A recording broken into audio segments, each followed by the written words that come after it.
200 మంది పోలీసులు, 60 మంది సిబ్బంది, అధికారులు. రోజుకు మినిమం 2 లక్షల రూపాయలకు పైగా ఖర్చు. టెంట్లు, పరికరాలు, తవ్వకాలకు సామాగ్రి ఖర్చు కోట్లకు చేరబోతోంది.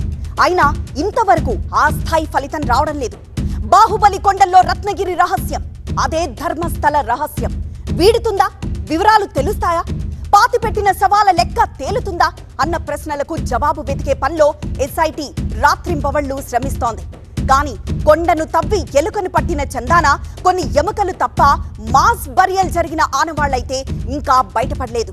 విజిల్ బ్లోవర్ అదే ఫిర్యాదుదారుడు చూపించిన ప్రతి స్పాట్ లో ఇంచు స్థలం కూడా వదలకుండా తవ్వకాలు జరుపుతున్నారు. ఇప్పటి వరకు 17 పాయింట్లను మాస్క్ మ్యాన్ చూపించాడు. 17 పాయింట్లలోనూ తవ్వకాలు జరుపుతున్నారు.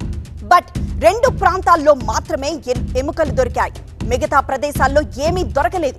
మరి సిట్ నెక్స్ట్ ప్లాన్ ఏంటి?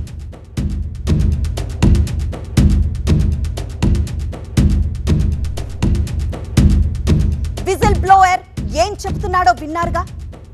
అదిగో ఎండిన చెట్టు, అక్కడే మరో డెడ్ స్పాట్.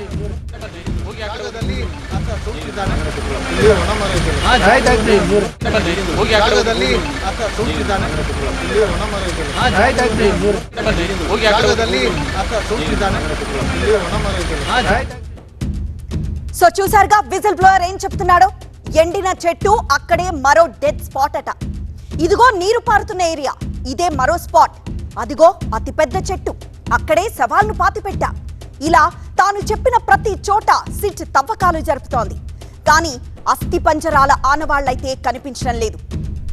అయినా సరే ధర్మస్థల కేసు రహస్యాలను వెలికి తీసే ప్రయత్నాలు రోజు రోజుకు తీవ్రమవుతున్నాయి. మాస్క్ మ్యాన్ చూపిన అన్ని ప్రదేశాల్లో శోధించాలని సిట్ అయితే నిర్ణయించుకుంది. ఏ ప్రదేశం చూపించినా తవ్వాలని దర్యాప్తు బృందం నిశ్చయించుకుంది. 15 మాత్రమే కాదు, మరిన్ని పాయింట్లలో తవ్వకాలు జరపాలని సిట్ భావిస్తోంది. ఇక స్పాట్ నంబర్ 13 లో తవ్వకాలకు సిద్ధమవుతోంది సిట్. ఇక్కడ 20 అడుగుల లోతు వరకు తవ్వాల్సింది. జీపీఆర్ పరికరంతో శోధించాలని సిట్ భావిస్తోంది. జీపీఆర్ పరికరం ఖర్చుతో కూడుకుంది. రోజుకు కనీసం 15 లక్షల నుంచి 35 లక్షల వరకు ఖర్చు అవుతుంది. జీపీఆర్ తెచ్చే విషయంపై ఇప్పటికే చర్చలు కూడా జరిగాయి. హోంశాఖ మంత్రితో కూడా చర్చించింది ఎస్ఐటి. జీపీఆర్ వచ్చిన వెంటనే స్పాట్ 13 లో తవ్వకాలు జరపనున్నారు. ఇప్పటి వరకు 15 స్పాట్లలో తవ్వకాలు జరిగాయి. స్పాట్ 16 లో ప్రస్తుతం తవ్వకాలు కొనసాగుతున్నాయి. ఇక ప్రస్తుతం స్పాట్ 16 లో తవ్వకాలు జరిపేందుకు ఎస్ఐటి సిద్ధమైంది. అయితే భారీ వర్షం పనులకు ఆటంకం కలిగిస్తున్నాయి. అంతేకాదు మాస్క్ మ్యాన్ ను కొందరు స్థానికులు కూడా గుర్తించారు. అతడు శవాలు పాతిపెట్టడం తాము చూశాము అంటూ మరో 2 ఫిర్యాదు చేయడంతో కేసు మరింత బలంగా మారింది. బంగ్లేగుట్టే అటవీ ప్రాంతం, నేత్రావతి తీరంలో కూడా పాయింట్లున్నాయని మాస్క్ మ్యాన్ చెబుతున్నాడు. 1995 నుంచి 2014 వరకు 100 సవాళ్లు పాతిపెట్టినట్లు విజిల్ బ్లోయర్ చెప్తున్నాడు. అయితే ఆ స్థాయిలో అస్థి పంజరాలు బయటపడకపోవడంతో అధికారులు ఇంకా తవ్వకాలు జరపాలని భావిస్తున్నారు.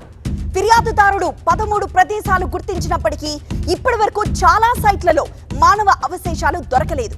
అయితే డెడ్ స్పాట్లు 10 ఏళ్ల కిందటివి కావడంతో రత్నగిరి ఏరియాలో అనేక మార్పులు చోటు చేసుకున్నాయి. అందుకే విజిల్ బ్లోయర్ కన్ఫ్యూజ్ అవుతున్నాడు. అయినా సరే సిట్ నిరుత్సాహపడ్డం లేదు.